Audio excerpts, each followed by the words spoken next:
After the Bangladesh Liberation War in 1971, the country was in dire straits. People were literally roaming the streets begging for food. Because of where we lived, we received regular visits from desperate and hungry people. My mother never turned them away. She always managed to find a small amount of food to give them. And it may have been just a handful, but it was something. And I was a young child at the time and found the beggars annoying because they interrupted my studies. So I told my mother to stop answering the door so they would stop coming. My mother refused, telling me that these poor people were hungry, even starving. If we don't help them, who will? The beggars continued to come, and my mothers continued to find food to share with them. At the time, I was resentful of what she was doing.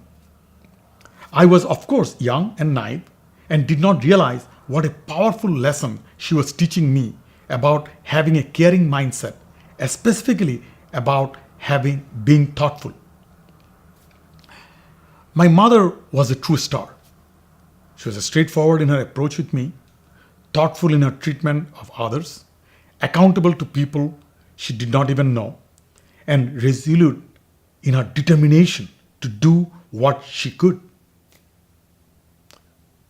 Mother knew there was no way she could solve all the country's problems. But she taught me an important lesson about stepping up to make a difference instead of waiting for someone else to. For my mother, good enough was never enough. She was the difference. Many years later, having remembered what my mother taught me, I paid it forward through a charity foundation I helped establish.